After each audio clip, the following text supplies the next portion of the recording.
Olá, tudo bem?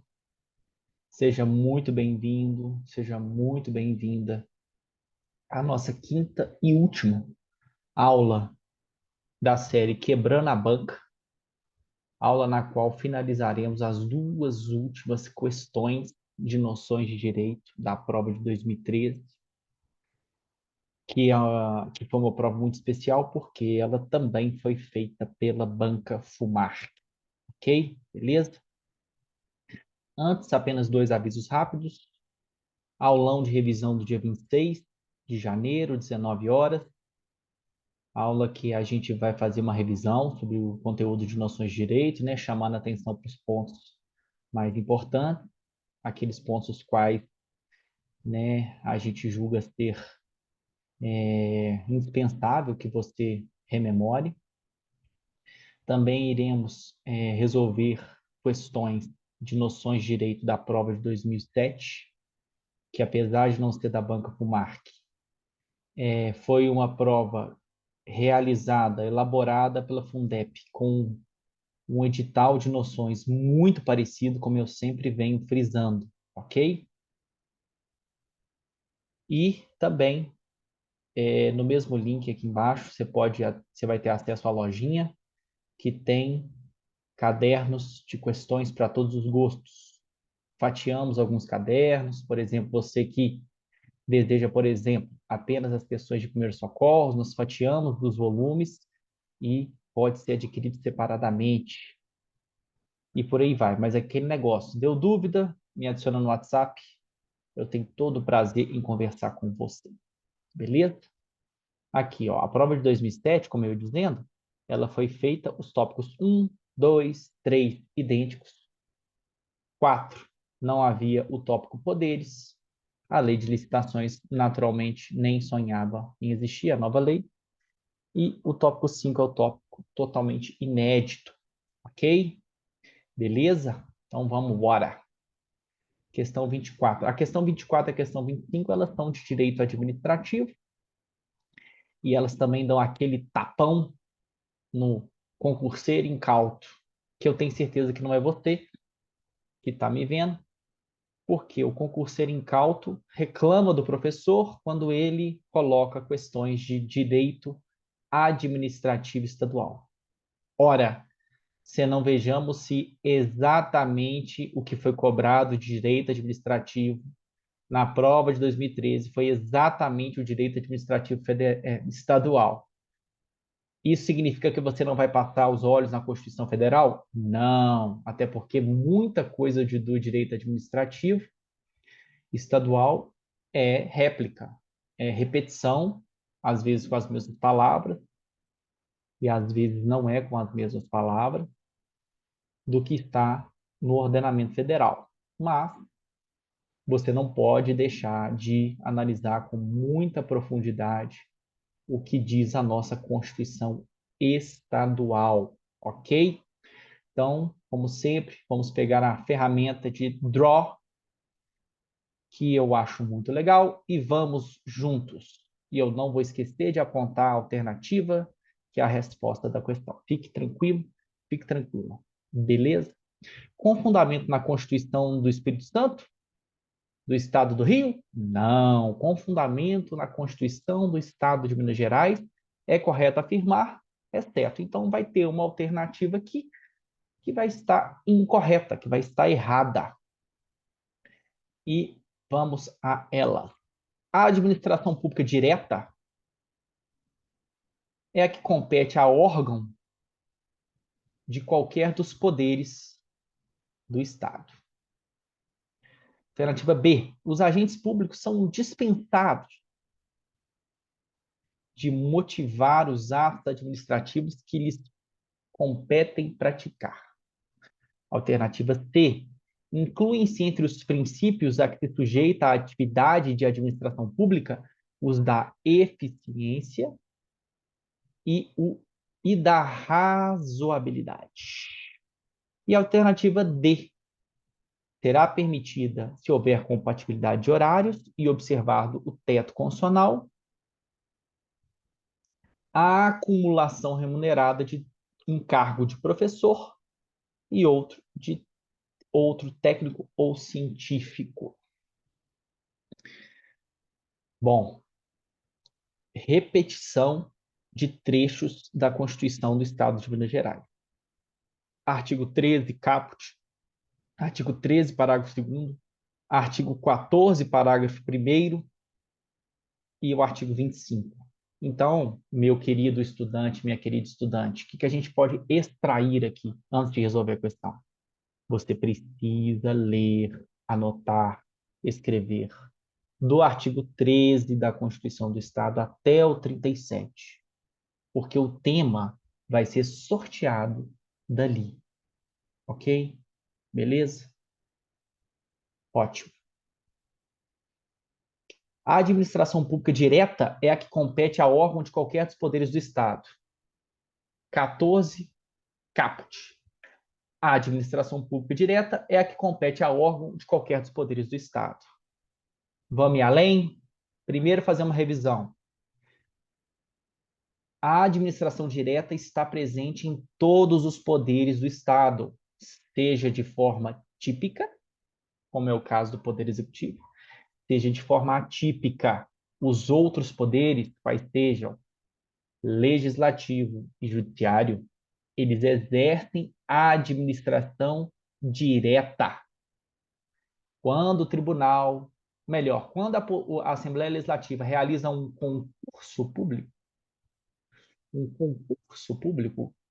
esse que está permitindo a sua entrada na Assembleia e que permitiu a minha entrada na Assembleia, ela está exercendo a atividade típica?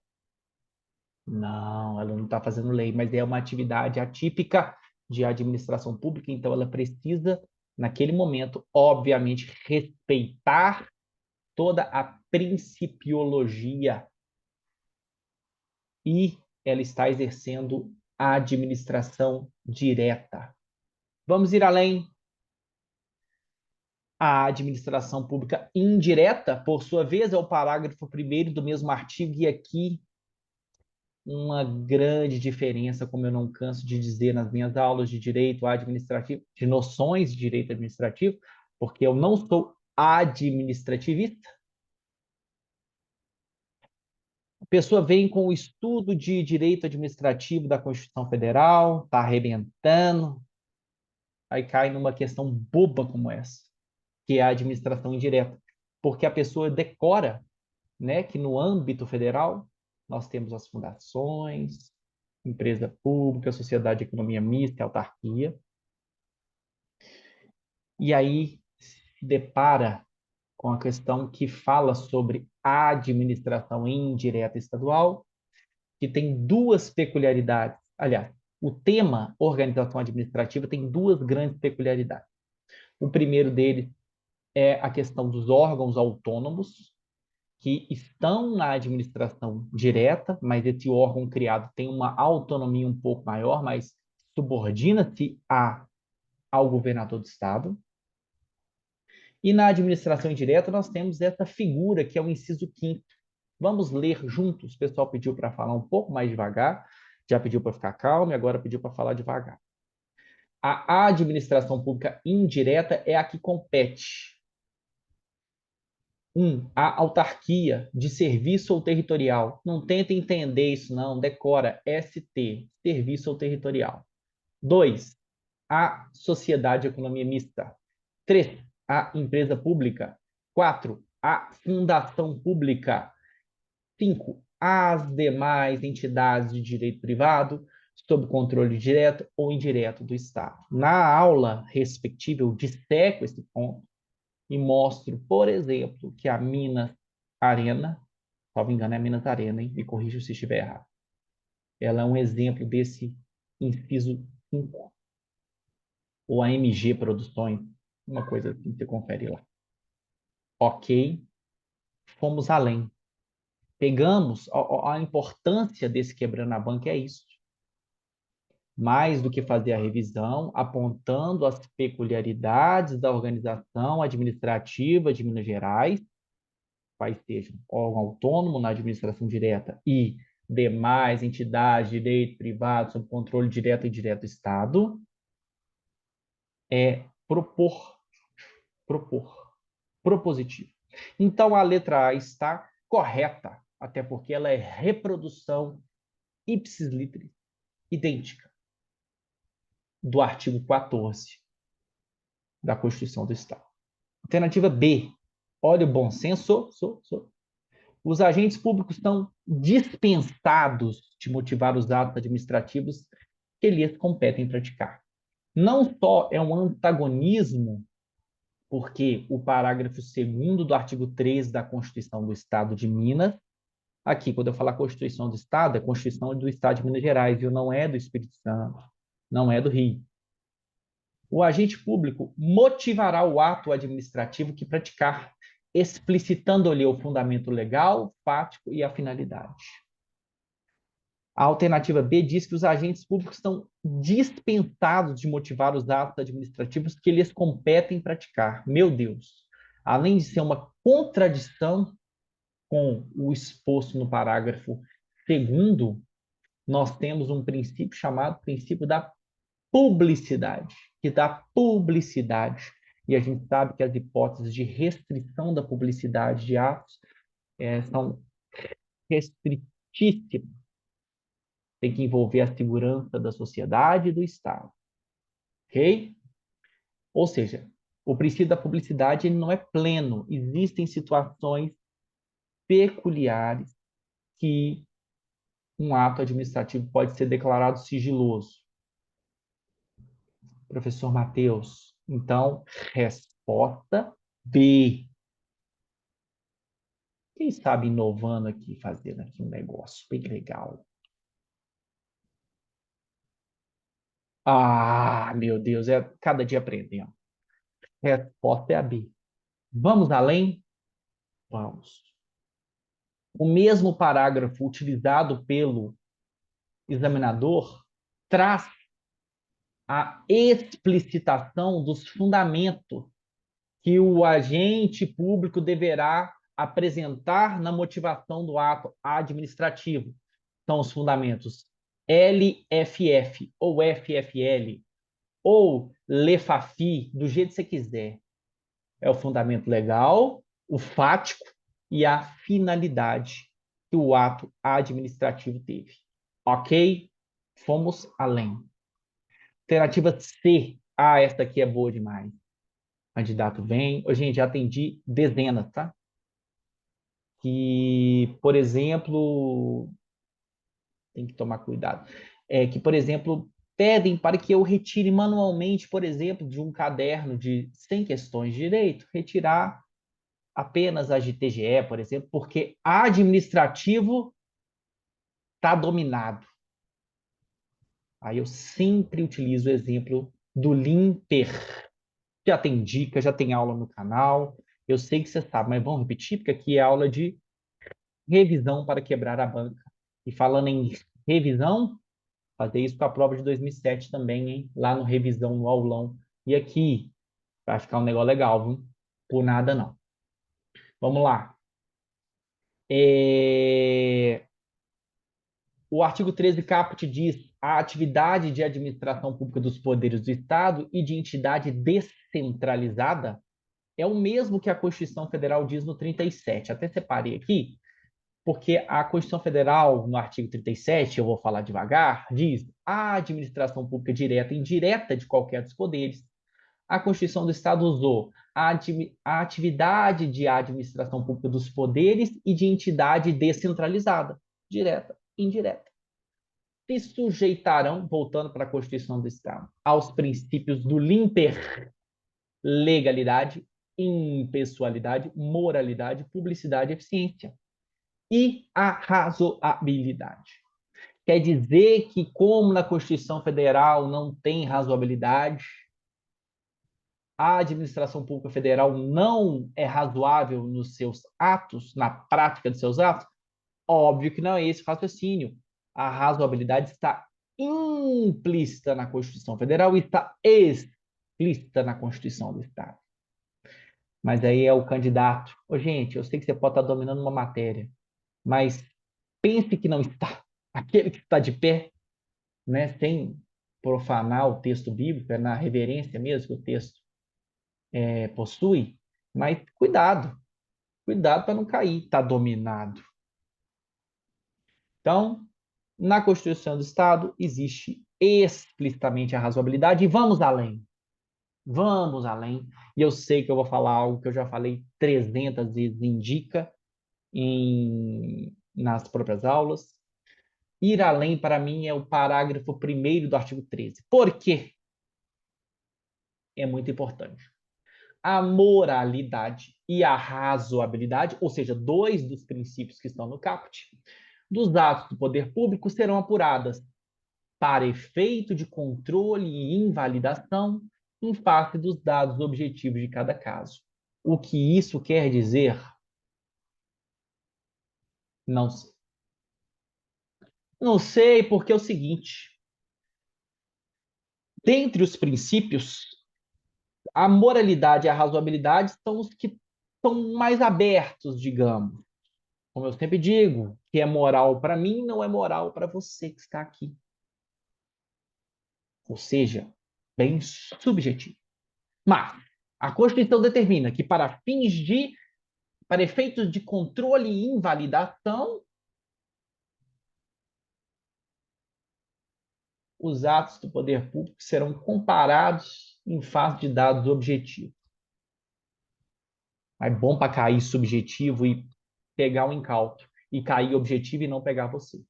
Porque, sim, para efeito de controle e invalidação, a razoabilidade e a moralidade dos dados do poder público serão apuradas em face dos dados objetivos de cada caso.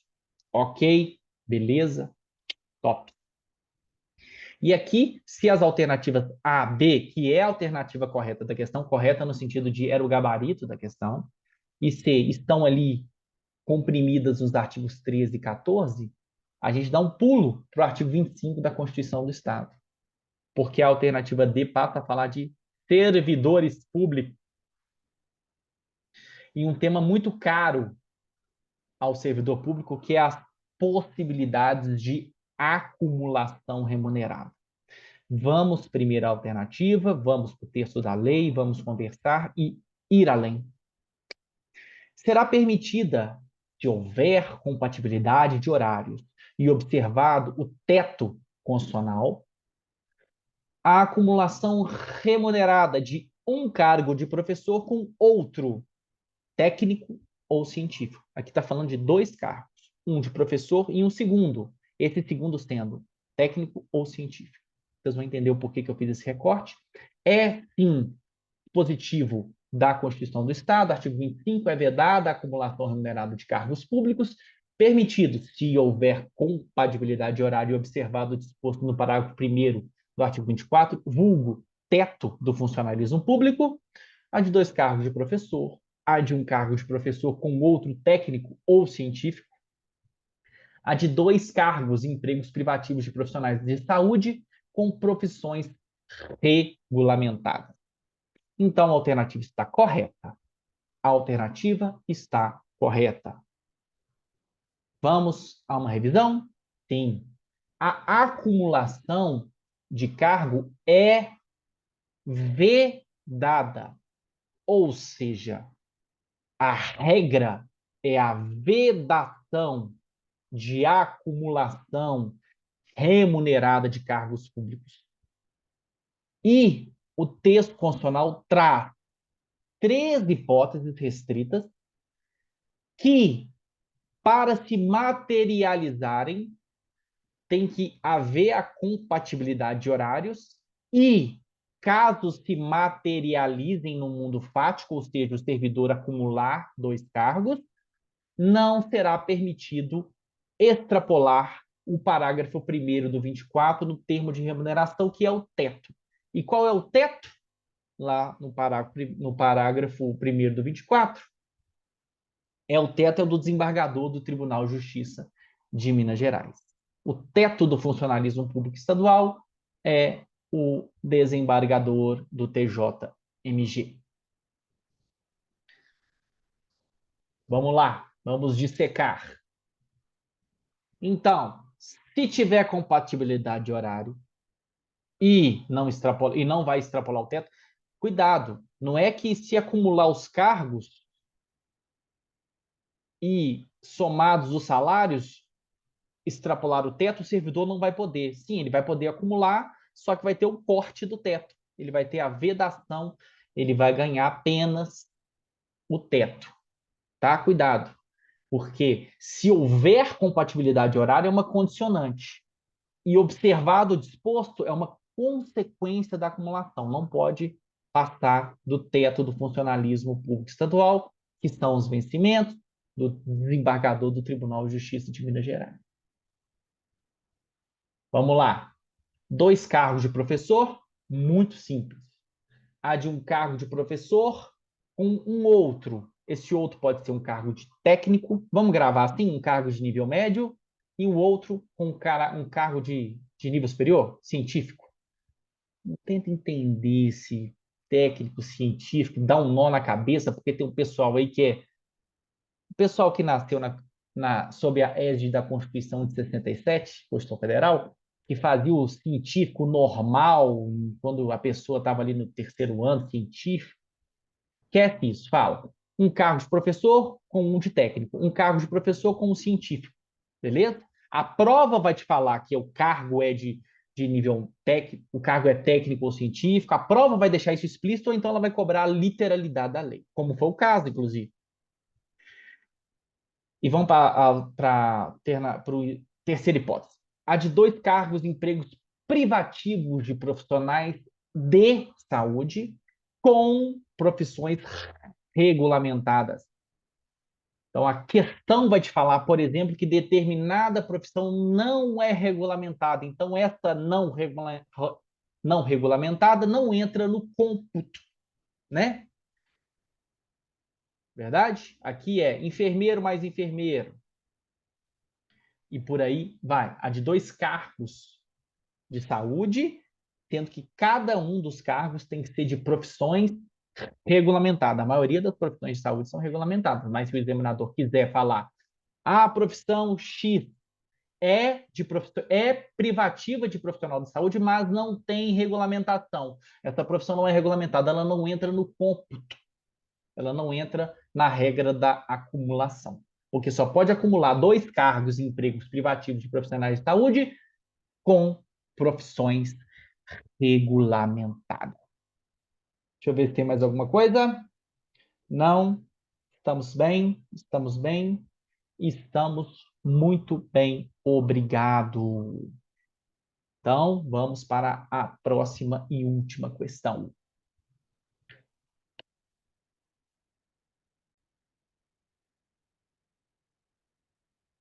ver aqui. Ah, tem que tirar tudo aqui, gente. Espera aí. Clear all. Fechar. Pá. Eita. Bom, questão de licitação pública, né? Uma questão que não tem como a gente fazer nos dias atuais, porque a lei foi alterada e, deixa eu ver aqui, justamente a modalidade de licitação cobrada não existe mais no nosso ordenamento. Mas vamos conversar aqui sobre licitação. Se seu cargo não tiver, né, porque existem alguns cargos que a lei de licitação não é cobrada, aí você pode já encerrar seu quebrando a banca. Mas vamos conversar aqui, porque muitos dos cargos, a maioria deles, né, estão com a licitação. A lei de licitações ela foi alterada pela 14133 e o edital, voltemos ao edital. Conceito, princípios e modalidades de licitação. Tá aqui, ó. Conceito, princípios e modalidades de licitação. Também era dessa maneira o edital de 2013, mas obviamente não era, a referência não era 14133 de 2021, porque nem existia. Mas o que eu quero que você raciocine agora? Modalidade, tá? Aqui o enunciado da questão deu o conceito da modalidade e pediu para você fazer essa relação. Então, o que a gente extrai aqui? Você precisa saber o conceito das modalidades de licitação previstas na lei. Mas, aí aqui vai a minha opinião. Quando o concurso limita a conceito, princípios e modalidades, eu entendo que você deve estudar o seguinte: conceito, utilizar o conceito da professora Maria Zanella, está na aula de licitação, que ela está integral, ela pode ser absorvida, porque como a gente não sabia no pré qual lei que seria cobrada, porque não se tinha nem ideia ainda quando o edital iria sair,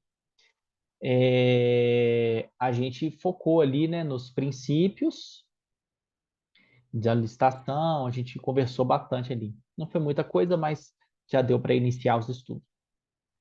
Mas então você pega o conceito da professora Zanella sobre o que é licitação, o que pode vir na prova. As modalidades estão no artigo 28 da lei, e a gente vai falar um pouquinho. E os princípios que regem as licitações estão no artigo 5º da lei. Então, eu restringiria o estudo da lei de licitações ao tópico da lei de licitações, como o conceito da professora Zanella, que ou você olha na aula ou você procura na internet, que é muito simples de achar. Os princípios que estão no artigo 5º, e são muitos, então dá para dá para ter muita chance de cobrança, né? Trocar uma palavra e tudo. E ainda as modalidades. O que acontece? Até anotei aqui.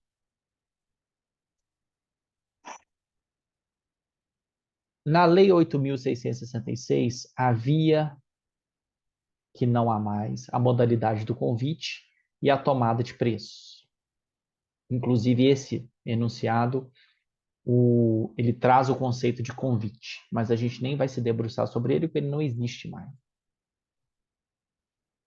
Mas o examinador pode, no meu modo de entender, tentar colocar o convite como alternativa. E aí você tem que lembrar que o convite foi tomado da criança. O convite foi tomado da criança. Ou seja, o convite saiu e a tomada de preços também saiu. E no lugar dessas duas entrou o chamado diálogo competitivo, que por ser uma modalidade super nova, eu acho bem interessante você saber o conceito dessa modalidade. E onde eu acho o conceito, professor? Na janela? Não. Os artigos que eu indico para ler da lei são o 5º, 28, e lá no 6º, que é imenso, que o 6º é quase que um artigo de conceitos. Para essa lei, serviço nacional é isso. Para essa lei, credenciamento é isso. Para essa lei, beleza? Lá nos incisos 38, 39, 40 e 41 e 42 estão os conceitos da concorrência, que tinha na lei anterior e ainda tem, ou seja, a concorrência entre licitantes sempre teve, ela não é uma modalidade nova. O concurso sempre teve, e aqui não é concurso público, para ser servidor público, a gente vai falar sobre ele. Leilão tinha e continuou tendo, sempre tivemos leilão para, né, descartar. Pregão sempre teve. E agora temos o diálogo competitivo. O artigo 28, ele ainda fala, podendo ser utilizado, vou até ler o artigo 28 aqui, para usar a nomenclatura. O parágrafo primeiro fala, além das modalidades referidas do CAPT, que são essas sim, as novas no sentido de apenas o diálogo competitivo é uma novidade, mas pregão, concorrência, concurso e leilão já existiam. Além dessas, a administração pode servir-se dos procedimentos auxiliares previstos no artigo 78. Então, você tem que saber que, além da CIP, existem procedimentos auxiliares. Aí, a banca é livre, como eu sempre digo, ainda mais uma banca que optou por um edital tão lacunoso, porque, fecha comigo aqui, quando fala modalidades e, por exemplo, a concorrência é uma das modalidades, ela pode cobrar qualquer coisa. até um procedimento derivado dessa modalidade de concorrência. Quantos dias de não sei o quê, como é que descredencia. Mas, por esse passado da questão 25 e pela característica da banca, acho que a gente poderia ficar no conceito, princípios e modalidades do artigo 28, sabendo que existem os procedimentos auxiliares do parágrafo 1º. Por quê? Porque já é muita coisa. Já é muita coisa. Então, artigo 5º, 28 todo, e no artigo 6º, que é gigantesco, você vai ler tudo? Não. Vamos lá. Vamos juntos. Artigo 6º, inciso 38. Concorrência. Modalidade de licitação para contratação de bens e serviços especiais e de obras e serviços comuns e especiais de engenharia, cujo critério de julgamento poderá ser. Tem esses critérios. 39. Concurso. Modalidade de licitação para escolha de trabalho técnico, científico ou artístico, cujo critério de julgamento será o de melhor técnica ou conteúdo artístico, e para concessão de prêmio ou remuneração ao vencedor. Então, já tá vendo que tem características de cada uma? O concurso, você já vai ter, olha, é isso, modalidade para escolha. Concurso, escolha. Escolha, escolha.